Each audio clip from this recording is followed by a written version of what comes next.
আমরা জানি morning shows the day, আর আজ সকালটাই বলে দিচ্ছে আজকের দিনটা কতটা গুরুত্বপূর্ণ। আজকের দিনটা যে ইতিহাসের খাতায় লেখা থাকতে চলেছে। আজ আর আমরা স্টুডিওয় নয়, ঘড়ির কাঁটা সকাল 7:30।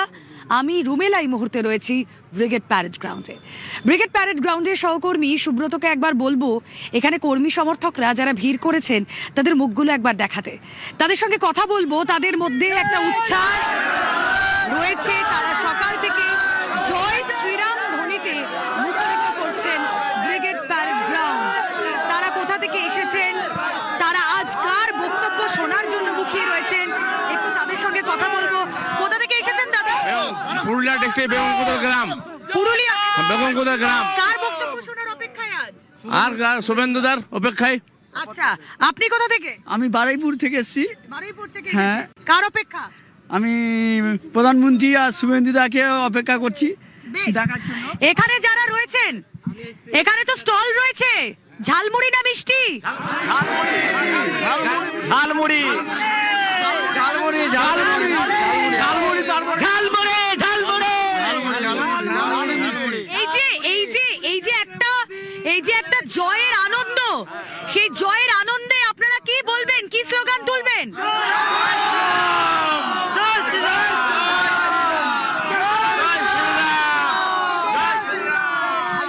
এই যে আমি বললাম শুরুতেই মর্নিং শোজ দ্য ডে, এটাই হচ্ছে এই সকালের শুরুটা। উচ্ছ্বাস উন্মাদনা সবার মধ্যে তুঙ্গে, তারা স্লোগান দিচ্ছেন, তারা জয় শ্রীরাম ধ্বনিতে মুখরিত করছেন ব্রিগেডের আকাশ বাতাস। আসুন কথা বলি, সহকর্মী অর্ণব হাজরা এই মুহূর্তে রয়েছেন আমাদের সঙ্গে।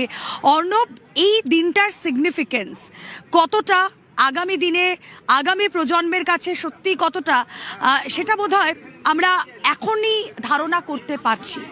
আজকের এই যে সপ্তাহের শেষে আমরা এসে দাঁড়িয়েছি, এই সপ্তাহের শুরুটাই বোধহয় সেই জয়ের ইতিহাস লেখার দিনটা থেকেই শুরু করে দিয়েছিল বঙ্গের রাজনীতির এক অন্য অধ্যায় লেখা, তাই না?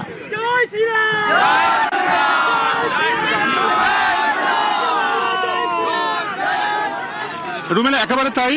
এবং আজকে 9 মে 25শে বৈশাখ 2026, এই যে দিন, এই দিনটা ইতিহাসের পাতা লেখা থাকবে। কারণ শ্যামাপ্রসাদ মুখোপাধ্যায়ের মাটিতে বিজেপি সরকারের শপথ হচ্ছে একেবারে খোলা মঞ্চে ব্রিগেড সমাবেশের, অর্থাৎ ব্রিগেডের ময়দান থেকে। এবং সেখানে এই আজকের দিনে সারা দেশের পাওয়ার সেন্টার সকাল 11টা থেকে প্রায় ঘণ্টাখানেক যা এই ব্রিগেডের মধ্যে থাকবে, যেখানে প্রধানমন্ত্রী, একই সঙ্গে স্বরাষ্ট্রমন্ত্রী, আমাদের রাজ্যের রাজ্যপাল, এছাড়াও একাধিক বিজেপি পরিচালিত এবং একই সঙ্গে এনডিএ পরিচালিত রাজ্যগুলির মুখ্যমন্ত্রীরা সেখানে থাকবেন। শপথ নেবেন বিজেপি সরকারের প্রথম মুখ্যমন্ত্রী শুভেন্দু অধিকারী। এবং বিগত কয়েক দশক তা যে রেকর্ড বা যে একটা ঘরানা চলছিল, কলকাতা থেকে মুখ্যমন্ত্রী হন একজন আমাদের রাজ্যের, সেটা জ্যোতি বসু হতে পারেন, বুদ্ধদেব ভট্টাচার্য হতে পারেন, সিদ্ধার্থ শঙ্কর রায় হতে পারেন, বা মমতা বন্দ্যোপাধ্যায় হতে পারেন। জেলা থেকে উঠে এসে কোনো একজন জেলার নেতা তিনি মুখ্যমন্ত্রী এ রাজ্যের শাসনভার প্রশাসন পরিচালনা করবেন, এটাও একটা নজির। এবং যদি সদস্য সংখ্যার বিচারে দেখো, সারা বিশ্বে সর্ববৃহৎ রাজনৈতিক দলের নাম বিজেপি। সেই বিজেপির জন্য একটা অস্বস্তির জায়গা ছিল গোটা বিশ্বে। মোদি একটা ব্র্যান্ড, কিন্তু মোদি যে পার্টি বিলং করেন, বিজেপি, যে মানুষটার হাত ধরে বিজেপির সূচনা, জনসংঘ পরে বিজেপি, সেই শ্যামাপ্রসাদ মুখোপাধ্যায় এই কলকাতায় বাড়ি, যদিও আদি তাদের এই মুখোপাধ্যায় পরিবার বলাগড়ের হুগলির বাসিন্দা ছিলেন তারা। এই বাঙালি পরিবার, বাঙালির হাত ধরে একটা তৈরি হওয়া পার্টি, অথচ বাংলায় তাদেরকে বহিরাগত শুনতে হয়। এই ন্যারেটিভগুলো তাদের ভাঙতে হয়েছে। এবং এবারের নির্বাচনটা যতটা না রাজনৈতিক লড়াই ছিল, তার থেকেও বেশি ন্যারেটিভ বনাম ন্যারেটিভ ছিল। অর্থাৎ বিজেপি এলে মাছ খেতে দেবে না, বিজেপি এলে বাংলায় কথা বলা বন্ধ হয়ে যাবে, বাংলায় কথা বললে বাংলাদেশি বলে দাগিয়ে দেওয়া হবে। এই যে এক একটা ন্যারেটিভ, সেই ন্যারেটিভকে ভাঙতে নরেন্দ্র মোদীকে ঘাম ঝরাতে হয়েছে, স্বরাষ্ট্রমন্ত্রীকে ঘাম ঝরাতে হয়েছে। জায়গাটা তুমি বলছো, আমরা দেখেছিলাম এই নির্বাচনের আগে বাংলা, বাঙালির অস্মিতা, এবং কোথাও গিয়ে একটা ন্যারেটিভ, একটা শ্রেণী তৈরি করে দিয়েছিল যে বিজেপি আসলে বাংলা বিরোধী, বিজেপি নাকি আসলে মাছ মাংস খেতে দেবে না। কিন্তু সেই ন্যারেটিভ তছনছ হয়ে গিয়েছে, খান খান হয়ে গিয়েছে, ভেঙে চুরমার হয়ে গিয়েছে। যে কথা অর্ণব তুমি বলছিলে, যে গোটা বিশ্বের কাছে ব্র্যান্ড মোদি, গোটা বিশ্বের কাছে বিজেপি সর্ববৃহৎ রেজিমেন্টেড পার্টি, আসলে এই বিজেপি দল তৈরি যাদের হাত ধরে, তারাই আমার চারপাশ ঘিরে দাঁড়িয়ে রয়েছেন। বারবার তাদের সঙ্গে যাচ্ছি, কথা বলছি এবং আমি কথা বলবো তাদের সঙ্গে পরবর্তীতে। আমার অপর সহকর্মী পারাদীপ সঙ্গে রয়েছেন। পারাদীপ, এখানে যারা রয়েছেন তাদের সঙ্গে তো কথা বলছি সকাল থেকে, তাদেরকে যখনই জিজ্ঞেস করছি তা আপনারা কি খেতে চাইছেন, ঝালমুড়ি না মিষ্টি? ওই দেখো, শুনতে পাচ্ছ তুমি? এখনো কিন্তু ঝালমুড়ির জন্যই বেশি গলা ফাটাচ্ছেন তারা। পারাদীপ, স্টল কি খুললো?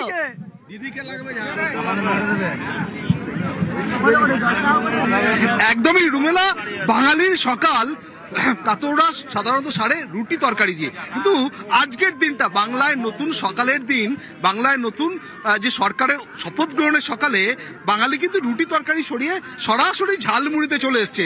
বলা যায় ঝালমুড়িতে সেলিব্রেশন শুরু হয়েছে ব্রিগেডে। এবং এই মুহূর্তে যে ছবি তুমি দেখতে পাচ্ছ, এখানে প্রচুর বিজেপির কর্মী সমর্থক, তারা দূর দূর জেলা থেকে এসেছেন। তারা কিন্তু তাদের যে সকালটা, সেই সকালে কিন্তু সেলিব্রেশন শুরু করেছেন বা প্রাতরাশ শুরু করেছেন ঝালমুড়ি দিয়ে। রুটি তরকারি সরিয়ে রেখে ঝালমুড়ি কেন? মিটিং যাচ্ছি তাই ঝালমুড়ি খাচ্ছি। আমাদের এই ব্রিগেডে এসছে ঝালমুড়ি। ঝালমুড়ি লুচি তরকারি ভাত মাংস ছেড়ে দিয়ে আর লুচি ঝালমুড়ি খাচ্ছি, এটা আমাদের আনন্দের ব্রিগেড। দেখো, এখানে যিনি ঝালমুড়ি বিক্রি করছেন সেখানে কিন্তু ওনাকে ভিড় করে, মানে ব্রিগেডে যারা এসেছেন তারা জল খাবারের হিসেবে এই ঝালমুড়িকে বেছে নিয়েছেন। এবং এখানে যারা ঝালমুড়ি মাখছেন তাদের ঘিরে। আচ্ছা, ঝালমুড়ি কেন? ঝালমুড়ি কেন? ঝালমুড়ি এখন মোদিজি খেয়েছে বলে আমরাও খাচ্ছি। হ্যাঁ, মোদিজি ঝালমুড়ি খেয়ে আমাদেরকে অনুপ্রেরণা জাগিয়েছে, তার জন্য ঝালমুড়ি আমরা খাচ্ছি। একদমই। এখানে তুমি দেখো, শুধু তাই নয়, ঝালমুড়ির প্রচুর স্টলও তৈরি হয়েছে।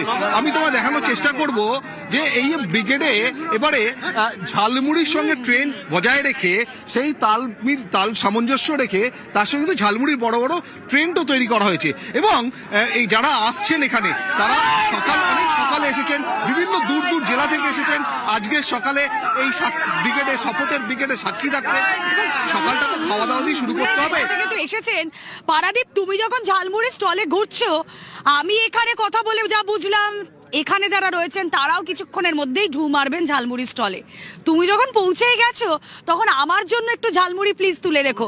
এই ছবি আপনাদের সামনে সবার আগে তুলে ধরছি আমরা নিউজ 18 বাংলা, কারণ আমি এবং আমার সহকর্মীরা তারা আজকের এই ঐতিহাসিক ব্রিগেডে চলে এসেছি। যারা বাড়িতে রয়েছেন, যারা এখানে রয়েছেন, সবার জন্য নিউজ 18 বাংলা সবার আগে পৌঁছে দেবে সব খবরের লেটেস্ট আপডেট। সঙ্গে থাকুন।